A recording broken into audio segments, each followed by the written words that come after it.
لا حول ولا قوة إلا بالله العلي العظيم. أعوذ بالله من الشيطان الرجيم.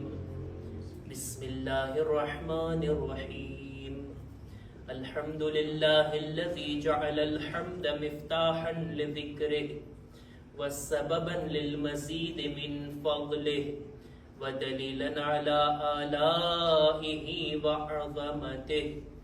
ثم الصلاة والسلام والتحية والإكرام على خير خلقه وأفضل بريته حافظ سره ومبلغ رسالاته الذي سمي في السماء بأحمد وفي الأرض بأبي القاسم محمد. اللهم صل على محمد وعلى أهل بيته الطيبين الطاهرين المعصومين المظلومين ولعنة الله على أعدائهم أجمعين. أما بعد فقد قال الله سبحانه وتعالى في كتابه الكريم وهو أصدق القائلين وقوله الحق. بسم الله الرحمن الرحيم. ادع إلى سبيل ربك بالحكمة والموعظة الحسنة وجادلهم بالتي هي أحسن. صلوات پر محمد وآل محمد. اللهم صل على محمد وآل محمد. माह अज़ा, माह मुहर्रम, સૈયદુશ્શોહદાની યાદ મનાવવાનો આ મહિનો અને છેલ્લા 20 દિવસથી આપણે બધા ઇમામ હુસૈન અલૈહિસ્સલામ અને શોહદાએ કરબલાના અઝાદાર છીએ. એમનો ગમ મનાવી રહ્યા છીએ, એમની માતમદારી કરી રહ્યા છીએ અને આ ઇમામ હુસૈનની યાદ, એમનો zikr, એના થકી એની બરકતોથી આપણે લાભ ઉઠાવી રહ્યા છીએ. અઝાદારીના લાભમાંથી, અઝાદારીના ફાયદાઓમાંથી એક ફાયદો એ છે કે આપણને મજલિસે ઇમામ હુસૈનમાં શિરકત કરીને, ફર્શ અઝા પર આવીને ખુદા, રસૂલ અને અહલે બેતની વાતો સાંભળવાનો મોકો મળે છે. આ એ પ્લેટફોર્મ છે કે જ્યાં આપણે કુરાન મજીદની આયતો અને માસૂમીનની હદીસોને આપણા દિલો જાન સુધી પહોંચાડી શકીએ છીએ. ખરેખર જો થોડીક વાર માટે આપણે વિચાર કરીએ, મગજની અંદર કલ્પના કરીએ કે જો આ અઝાદારી ના હોત તો, જો ઇમામ હુસૈનની મજલિસોનો સિલસિલો ના હોત તો, આટલી હિદાયતની વાતો જે ઉલમા કિતાબો લખી ગયા છે, શું આપણા સુધી પહોંચી શકતે? આ અઝાદારી એક એવું માધ્યમ છે કે જેના જરિયાથી કેટલી વાતો, કેટલી હિદાયતના પૈગામ આપણા સુધી પહોંચતા રહી છે.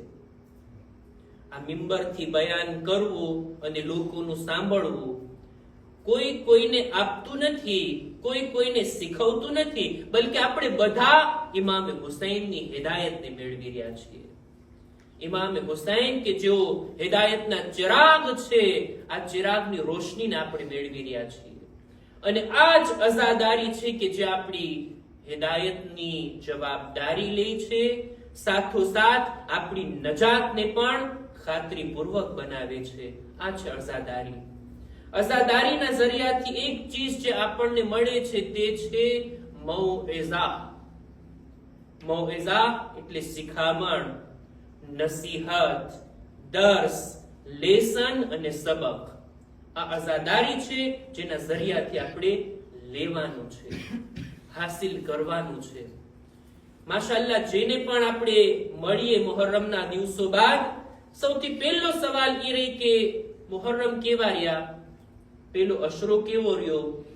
અલ્હમ્દુલિલ્લાહ, સારો રહ્યો, સારી રૌનક હતી, ખુદા કબૂલ કરે આપણી અઝાદારીને.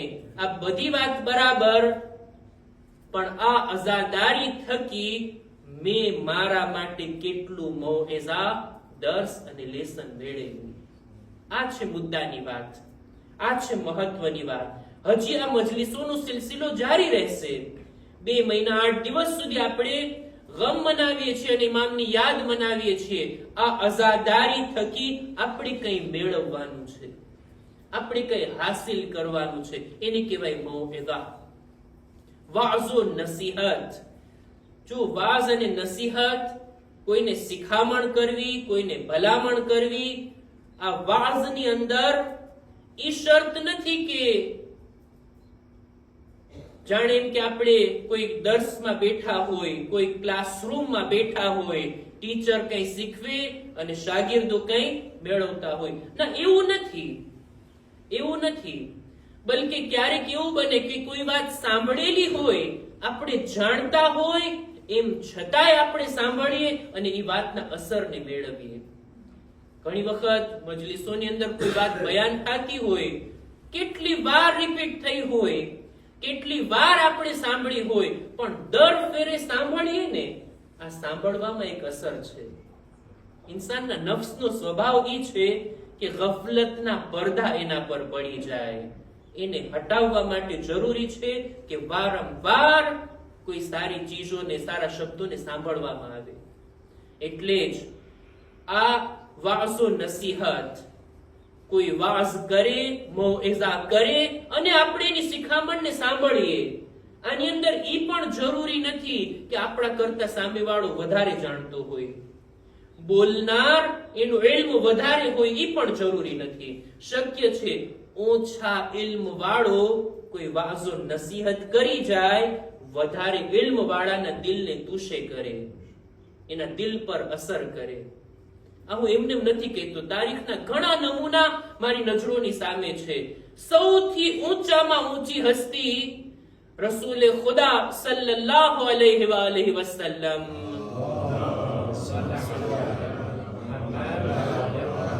એમનાથી ઊંચી, એમનાથી બાલાતર કોઈ હસ્તી છે? ખુદ રસૂલે ખુદા ક્યારેક જિબ્રીલને કહેતા, એ જિબ્રીલ, ઇબ્ની, મને કઈક વાઝો નસીહત કરને, નસીહતના શબ્દો બોલને, મારા કાન સુધી પહોંચે. ખુદ રસૂલને શું જરૂર છે? રસૂલે ખુદા ક્યારેક અબ્દુલ્લાહ ઇબ્ન મસઉદને કહેતા કે તને કુરાન આવડે છે ને, સારું, તું કુરાનની તિલાવત કર, હું બેસીને સાંભળું. મારે તિલાવત સાંભળવી છે જેના ઉપર કુરાન નાઝિલ થયું છે. રસૂલે ખુદા કહે છે તું કુરાનની તિલાવત કર, હું એને સાંભળું. એક બુઝુર્ગ આલિમે દીને ઘણી જ સારી વાત કીધી આ બધા વાક્યાતને જોઈને, ધ્યાનમાં રાખીને. કહે છે કે દરેક બદનના દરેક અંગોની કઈ ને કઈ ઇબાદત હોય. આંખની કઈ ઇબાદત છે, જબાનની કઈ ઇબાદત છે, એમ કાનની પણ અમુક ઇબાદત છે. કાનની ઇબાદત એ છે કે સારા શબ્દો સાંભળે, સારી વાતો સાંભળે. રસૂલે ખુદા ચાહતા હતા કે કાનની ઇબાદતને અંજામ આપે, એટલે જિબ્રીલ થી પણ મૌઇઝા સાંભળતા, અબ્દુલ્લાહ ઇબ્ન મસઉદ થી પણ કુરાનની તિલાવત સાંભળતા. ખુદ આ સાંભળવામાં એટલો અસર છે ને. અમારા ઉસ્તાદ બયાન કરતા, ક્યારેક આપણે કોઈ ચીજને બયાન કરીએ, ક્યારેક કોઈ ચીજને આપણે વાંચીએ, કોઈ ચીજને આપણે લખીએ, આ બધા કરતા સૌથી વધારે અસર છે કે ઇન્સાન પોતાના કાનથી કંઈ સાંભળે. સાંભળવાનો ખૂબ અસર છે.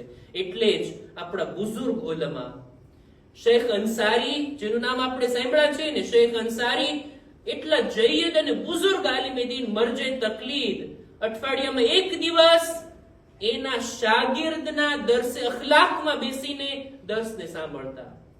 બોલો, શાગિર્દ શરમાતો કે આગા તમે મારા દર્સમાં આવો, હું મિંબર પર, મારા શબ્દો નથી નીકળતા, મારી જબાન લડખડાઈ જાય છે. શેખ અંસારી કહે છે ના, તું તારે બયાન કર, મારે તારા દર્સના શબ્દો, તારા દર્સે અખલાકની વાતો મારે સાંભળવી છે. આ દિલ ઉપર ક્યારેક કાંટ લાગી જાય, જેવી રીતના લોઢા ઉપર લાગી જાય ને, એને સાફ કરવાની જરૂર છે, એને ચમકાવવાની જરૂર છે. અને આ દર્સે અખલાક, વાસો નસીહત, શિખામણની વાતો આ મારા દિલને સાફ કરે છે. વાસો નસીહત માટે જરૂરી નથી કે બયાન કરવા વાળું કોઈ મોટી હસ્તી હોય. ના, ગમે તેની પાસેથી આપણે વાસો નસીહત લઈ શકાય. ઇલ્મના બારામાં એવું નથી. ઇલ્મ તો આપણે આપણા કરતા વધારે જાણકાર હોય એની પાસેથી મેળવીએ ને તો આપણા ઇલ્મમાં વધારો થાય. પણ વાઝો નસીહત ઈ બાબત છે કે જે દરેકથી આપણે લઈ શકાય. આપણાથી ઉમ્રમાં નાનો હોય, ઇલ્મમાં નાનો હોય, અનુભવમાં નાનો હોય, પણ ક્યારેક એવી વાત કરી જાય ને આપણા દિલ પર અસર કરી જાય. મેં ખુદ મારી નજરોથી જોયું છે. તાલિબે ઇલ્મના જમાનામાં કોમની અંદર મોટા બુઝુર્ગ આલિમો, મરજે તકલીદ, મુજતહિદ, આયતુલ્લાહ પોતે મિંબરની નીચે બેઠતા અને મિંબર પર કોઈ તાલિબે ઇલ્મ કઈ મજલિસ પડે છે, કઈ બયાન કરે છે, પોતે બેસતા. આયતુલ્લાહ બહેજત થી લઈને બીજા બધા કેટલા બુઝુર્ગ આલિમો ને મેં જોયા છે મિંબર નીચે બેસ. નહીતર એમને શું જરૂર છે?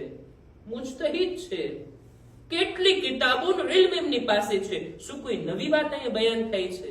બધું જાણતા હોય પણ નહીં, સાંભળવામાં જે અસર છે, જે ચીજ આપણા દિલ પર અસર કરી જાય, કોઈ ચીજ જાણતા હોય, રિપીટ થાય અને અસર કબૂલ કરી લઈ આપણો નફ્સ, તો આપણી કામયાબી છે. એટલે જ મૌઇઝાની અંદર, વાઝો નસીહતની અંદર અસર કબૂલ કરવાની વાત. મજલિસો ઘણી આપણે સાંભળી, મજલિસોમાંથી આપણે શું લીધા? જે લીધા ને એ કિંમતી ચીજ છે, એ ફાયદાકારક ચીજ છે. એટલે જ અમીરુલ મુમિનીન હઝરત અલી ઇબ્ન અબી તાલિબ અલૈહિસ્સલામ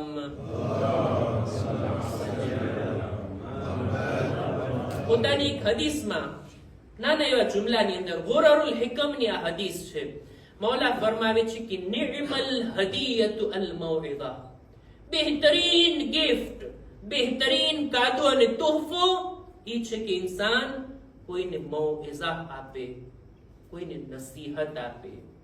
સામે વાળો પણ જેવી રીતના તોહફો અને હદિયો હોંશે હોંશે સ્વીકારતો હોય ને, બે હાથે લેતો હોય ને તોહફો, એની જેમ નસીહતને લઈ લેવાય, મેળવી લેવાય. કોઈ પણ નસીહત કરતું હોય, જોઈએ આપણને લાગુ પડે છે કે હું એને લઈ લઉં, હું એને અમલમાં લઈ આવું, જેથી આપણું દિલ જીવંત થાય. આપણા બીજા ઇમામને નસીહત કરતા પેલા ઇમામ એક પત્ર લખ્યા છે ને, 31મા નંબરનો પત્ર નહજુલ બલાગામાં, એમાં એક જુમલો લખે છે, અહયે કલ્બકા બિલ મૌઇઝા, એ મારા ફરઝંદ તારા દિલને તું જીવંત કર આ વાઝો નસીહત સાંભળીને, આ મૌઇઝા સાંભળીને. આ મરેલું દિલ જીવંત થાય છે જ્યારે આપણે કોઈ વાઝો નસીહતની વાત સાંભળીએ. વાઝો નસીહત ઇમામે હુસૈન કરબલાના મેદાનમાં દુશ્મનોને પણ નસીહત કરે છે, ખૂનના પ્યાસા લોકોને પણ નસીહત કરે છે. એટલી નસીહતો કરી છે, એટલા ખુતબાઓ આપ્યા છે. ઉમરે સાદને પણ ઇમામ એકાંતમાં બોલાવી અને જે બેઠક થઈ એમાં નસીહત કર્યા છે. ઇમામ નસીહત ક્યારે કોને અસર કરી જાય ખબર નથી. ક્યારેક એવું બને, ચાલો આ નસીહતની વાત તો બરાબર, મૌઇઝાની વાત તો બરાબર, ક્યારેક એવું બને કે વાઝો નસીહતનો કોઈ અસર નથી થતો. ઘણી બધી નસીહતો અને ભલામણોની વાત બયાન તો થતી હોય, અસર નથી દેખાતો, અસર નથી થતો. એનું શું કારણ? હદીસની અંદર જોતા, કિતાબોની અંદર જોતા આપણને મળે છે મહત્વના બે કારણ. ક્યારેક નસીહત કરવા વાળા તરફથી કોઈ ખામી હોય જેથી અસર ના થાય. એટલે જ કુરાન મજીદમાં સૂરે નહલની આયતમાં ખુદાએ કીધું ને, ઉદઉ ઇલા સબીલ રબ્બિક બિલ હિકમતિ વલ મૌઇઝતિલ હસના, એ મારા પૈગંબર લોકોને તમારા રબના રસ્તા તરફ બોલાવો, હિકમતની વાતો બયાન કરીને અને સાથોસાથ સારી રીતના નસીહત કરીને. મૌઇઝે હસના, સારા શબ્દોમાં, સારા અલ્ફાઝની અંદર વાઝો નસીહત કરીને લોકોને બોલાવો ખુદાના રસ્તા તરફ. આ આયતના આ શબ્દની તફસીરમાં આપણા ઉલમા લખે છે, મૌઇઝે હસના ઈ છે કે મૌઇઝા વાઝો નસીહત કરનાર ખુદ એના પર અમલ કરતો હોય. પોતે જ બોલનાર બા અમલ ના હોય તો સામેવાળા ઉપર દેખીતી વાત છે અસર નહીં થાય. કોઈ બાપ પોતે બજર ફૂંકતો હોય, બીડી ફૂંકતો હોય, દીકરાને કે દીકરા આ ના ફૂંકાય, સારી વાત ના કહેવાય, અસર થશે? બોલો, સામેથી જવાબ દેશે, જો સારી વાત નથી તો તમે શા માટે ફૂંકો છો? અને જો સારી વાત છે તો મને શા માટે રોકો છો? અમલ કરીએ પછી વાઝો નસીહત થાય ને. રસૂલે ખુદાની ખિદમતમાં એક ઔરત આવી હતી, વધારે ખજૂર ખાતો હતો એનો છોકરો. કે છે, યા રસૂલ, આને જરાક નસીહત કરો. રસૂલ કે છે, આજે ની કાલે આવજે. એક દિવસ રસૂલે ખુદા ખુદ અમલ કર્યા, ખજૂરથી પરહેઝ કર્યા, પછી વાત કર્યા, જેથી અસર થાય. મહત્વની વાત તો એ છે ને, અસર થાય. બા અમલ માણસ જ્યારે કોઈ વાતને બયાન કરે, નસીહત કરે, તો સામેવાળા ઉપર અસર થાય. સામેવાળું બયાન કરનાર જ બેઅમલ હોય તો આ ખામી છે, આ ખોટ છે કે નસીહત કરનાર તરફથી ક્યારેક ખોટ હોય, બા અમલ નથી એટલે અસર નથી થતો. ક્યારેક પ્રોબ્લેમ આ બાજુથી નહીં, ઓલી બાજુથી હોય. ક્યારેક બયાન કરવા વાળામાં ખામી નથી, નસીહત લેવા વાળામાં ખામી હોય. ક્યારેક એની અંદર કોઈ ખોટ હોય જેથી અસર નથી થતું. કઈ ખોટ? ઇમામે હુસૈનની જ વાત કરું જોઈએ. કરબલાના મેદાનમાં ઇમામ લોકોને સામે જઈને ખિતાબ કરે છે, અલગ અલગ અંદાજમાં. હું તમને કેવી રીતના એક્સપ્લેન કરું ત્યારે મસાઈબની મંઝિલમાં નથી, પણ અહેલે બેતની એક સિફત આ હતી કે નસીહત કરવાની કોઈ પણ તકને નહીં છોડતા. એક એક જંગની પહેલા, જંગે સિફીન પહેલા મૌલા અલી કેટલા સામેવાળાને સમજાવ્યા છે, જંગે જમલ પહેલા કેટલા સામેવાળા લશ્કરને સમજાવ્યા છે. કોશિશ એ રહેતી કે જંગ નો થાય, સામેવાળા ઉપર કે અસર થાય, કોઈ સુધરી જાય, કોઈને હક વાત ગળે ઉતરી જાય. એવી જ રીતે ઇમામ હુસૈન અલગ અલગ તરીકાથી પોતાના ઘોડા પર બેસીને નહીં, પોતાના ફરજંદના ઘોડા પર બેસીને ગયા. ક્યારેક ઊંટ ઉપર બેસીને મેદાનમાં ગયા. દેખીતી વાત છે, ઇમામ જો લડવા જાય તો ઊંટ ઉપર બેસીને ના લડાય.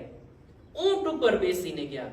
રસૂલુલ્લાહનો અમામો પહેરીને ગયા હતા, રસૂલની રિદાને પહેરીને ગયા હતા. કેટલા અલગ અલગ તરીકા ઇમામે અપનાવ્યા કે સામેવાળાને નસીહત કરે, સામેવાળાને મૌઇઝા કરે. ત્યાં સુધી મળે છે કે ઇમામને જ્યારે ચારે બાજુથી ઘેરી લીધા હતા ત્યારે ઇમામ જંગના ઈરાદાથી નહીં, બલકે નસીહત કરવાના ઈરાદાથી દુશ્મનના લશ્કરની બિલકુલ બાજુમાં આવી ગયા, નજદીક આવી ગયા. ઉમરે સાદને એના લશ્કર વાળાઓની સામે જોઈને કહે છે, એ લોકો, હું તમને કંઈક બયાન કરવા માંગુ છું, તમે મારી વાતને સાંભળો તો ખરા, વિચાર તો કરો, મને મોકો તો આપો, મારા શબ્દો તમારા કાન સુધી પહોંચે. શું ઇમામને એ મોકો આપવામાં આવે છે? જો અમુક જખ્મો એવા હોય ને જે ઇમામના બદન પર લાગ્યા, અમુક જખ્મો એવા છે જે ઇમામના દિલ પર લાગ્યા છે. અત્યારે મારા જેવો નાનો એવો તાલિબ ઇલ્મ મિંબર પરથી કઈ બયાન કરી રહ્યો છે, બધા લોકો ધ્યાનથી સાંભળી રહ્યા છો, પણ મજમામાં કોઈ માણસ ઉભો થઈ જાય, અવાજ કરવા લાગે, બધાને ડિસ્ટર્બ કરે, શું કહેશો આપણે એને? આ બોલનારની તૌહીન કહેવાય ને. ઇમામ હુસૈનના સાથે આવું જ કંઈક બન્યું. ઇમામ હિદાયતની વાત, ઇમામ વાઝો નસીહતની વાત બયાન કરવા માંગે છે, પણ શિમ્ર પોતાના સાથીઓને કહે છે, અવાજ કરો, સરો સદા કરો, લોકોના કાન સુધી ઇમામની વાત ના પહોંચી શકે એવી કોશિશ કરો. અને ઇમામ બોલવા ચાહતા હતા, સામેવાળાને સાંભળવા દેવામાં નહોતા આવતા. ખરેખર આ ઇમામ માટે કેટલી અફસોસનાક વાત હતી. કેટલું ઇમામનું દિલ દુખ્યું હશે કે હું હિદાયત કરવા માંગુ છું ને લેવા નથી માંગતા. તકલીફ ક્યાં હતી? પ્રોબ્લેમ ક્યાં હતી? ઇમામ બે વાતોને બયાન કર્યા. ઇમામ કહે છે, આ કેટલી બદનસીબીની વાત કહેવાય કે હું તમને હદીસ બયાન કરવા માંગુ છું, હું તમને હિદાયત અને સિરાત મુસ્તકીમ તરફ બોલાવવા માંગુ છું, વાઝો નસીહત કરવા માંગુ છું. વકુલ્લુકુમ આસિન લિઅમરી, તમે બધા મારી વાત નથી માનતા.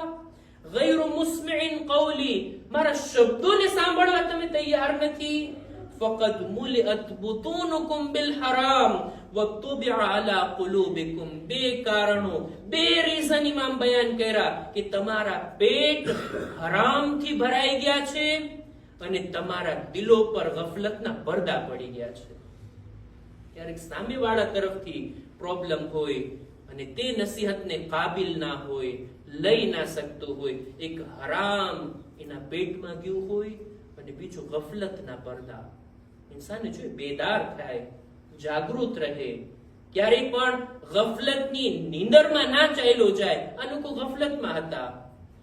યઝીદના માલ અને સિક્કાની થેલીઓ સિવાય કઈ દેખાતું નહોતું. ઉમરે સાદને રઈ શહેરની હુકુમત દેખાતી હતી, બીજું કઈ ધ્યાનમાં જ નહોતું. આ માણસ ક્યાંથી ઇમામ હુસૈન જેવી હસ્તીથી વાસો નસીહત મેળવી શકે? હરામ માલનો એટલો અસર હોય ને કે ગમે તેટલી હિદાયતની વાતો બયાન થાય, ગમે તેટલી વાજો નસીહત બયાન થાય, બયાન કરનાર ખુદ ઇમામ હુસૈન જેવી માસૂમ હસ્તી કેમ ના હોય?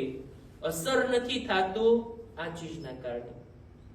બની અબ્બાસનો જમાનો, બની અબ્બાસનો ત્રીજો ખલીફા મહેદી અબ્બાસી પોતાના દરબારની અંદર એક બુઝુર્ગ આલિમ દીનને બોલાવે છે. નેક ઇન્સાન, આલિમ હતો, શરીક ઇબ્ન અબ્દુલ્લાહ. એને બોલાવી એની સામે 3 પ્રોપોઝિશન રાખે છે, 3 વિકલ્પ રાખે છે. 3 કામમાંથી તારે એકને કબૂલ કરવાનું છે. કયા કયા 3 કામો? સૌથી પહેલા તો ઈ કે અમારી હુકુમતમાં કાઝી બની જા, જજ બની જા. અમારી હુકુમતની અંદર તું ઇન્સાફ કરવા વાળો અને કાઝી બની જા. આ હોદો અને મનસબને તું કબૂલ કરી લે. બીજું ઈ નહીં તો અમારા બાળકોનો ઉસ્તાદ બની જા, અમારા દરબારમાં હર રોજ આવવાનું, અમારા બાળકોને તાલીમ આપવાની.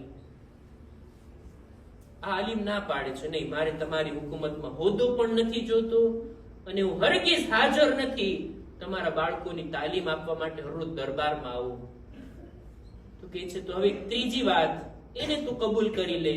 શું કે છે? એક દિવસ અમારા દસ્તરખાન પર બેસી અમારી સાથે જમ, અમારી સાથે ગઝા ખા, અમારા સુફરા ઉપર આવીને બેસ. આ માણસ વિચાર કરે છે કે હોદો લઈ લઉં તો વર્ષોના વર્ષ સુધી, જ્યાં સુધી રિટાયર્ડ ના થાવ ત્યાં સુધી આ જવાબદારીને નિભાવવાની છે. તાલીમ માટે લઉં તો પણ વર્ષો સુધી મારે એના બાળકોને તાલીમ આપવી પડશે. ચાલ ને એક ટાઈમ જમી લો એની સાથે અને વાત પૂરી થાય. દરબારમાંથી ચાલ્યો જાઓ, નીકળી જાઓ. આ ત્રીજા વિકલ્પને સ્વીકારે છે કે છે વાંધો નહીં, હું એક વખત હાજર છું, તમારા દસ્તરખાન પર આવીને બેસીને જમું. દાવતને જ્યારે કબૂલ કરીને એટલે ઓલા મહેદી અબ્બાસી ખલીફાનો જે કુક હતો ને, જે પકાવવા વાળો હતો ને, ઈ બોલી ઉઠે છે કે એ બાદશાહ, એ ખલીફા, આ માણસ ગયો, હવે ઈ તમારી સાથે જમી લેશે, પછી હવે ઈ કઈ ફાયદામાં રહેવાનો નથી.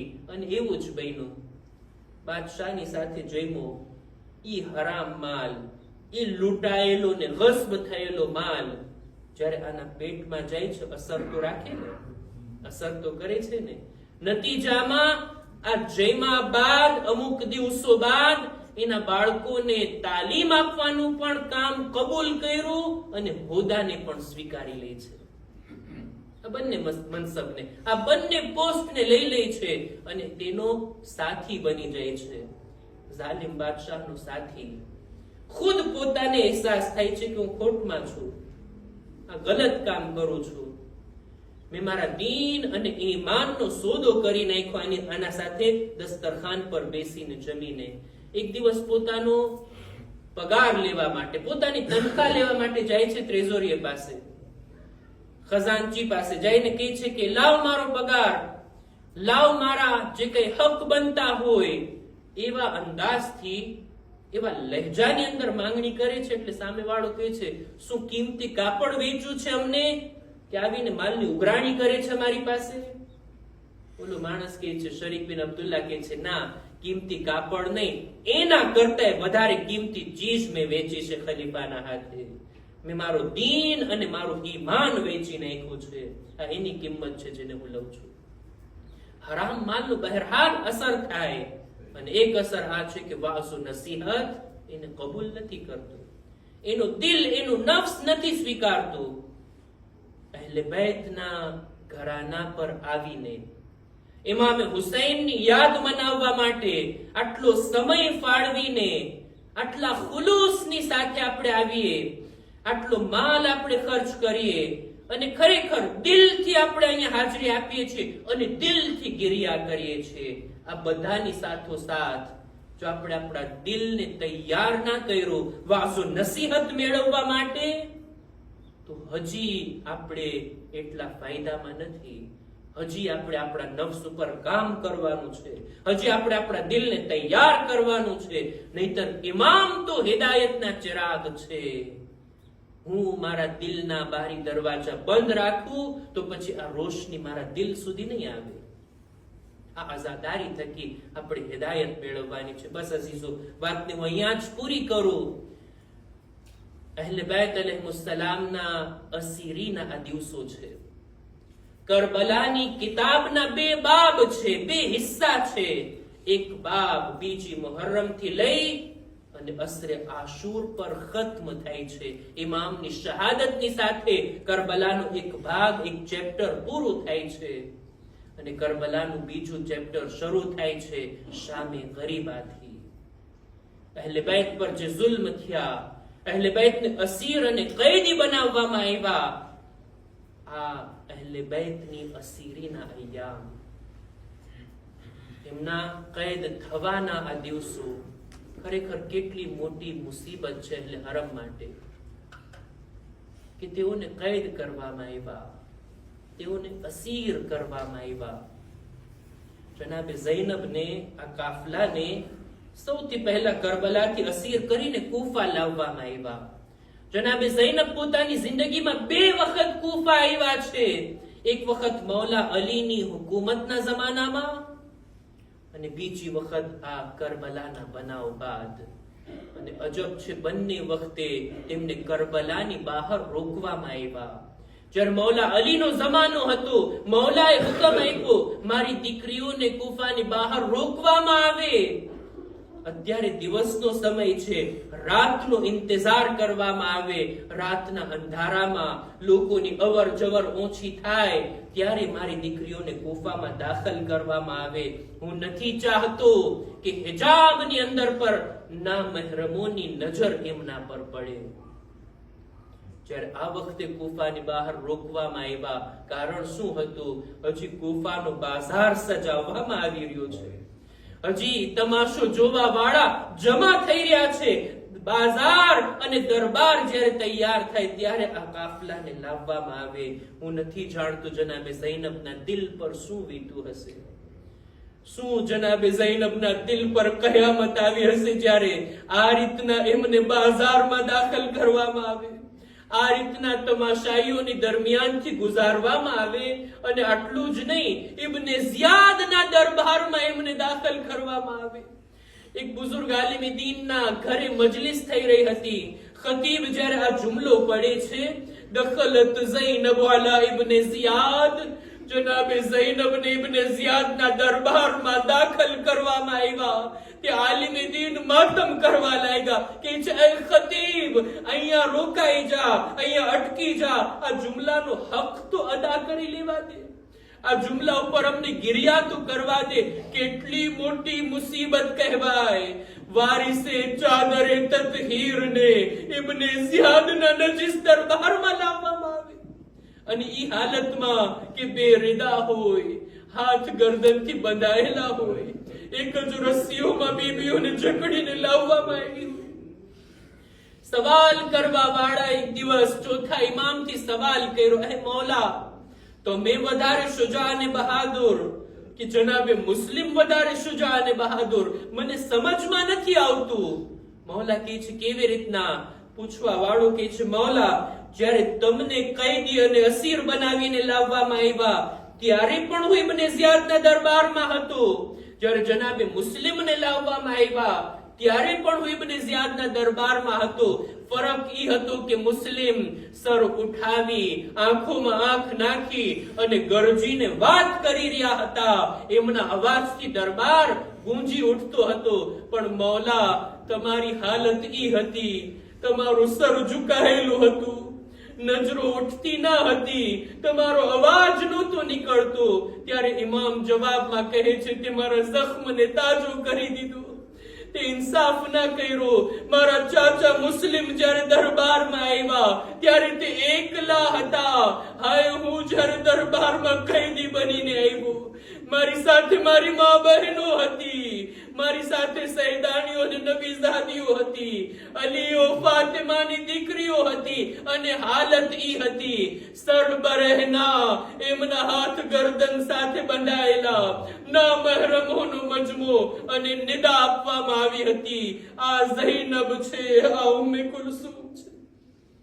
અલા લાનતુલ્લાહ على القوم الظالمين وسيعلم الذين ظلموا أي منقلب ينقلبون إنا لله وإنا إليه راجعون. ماتم حسين يا حسين.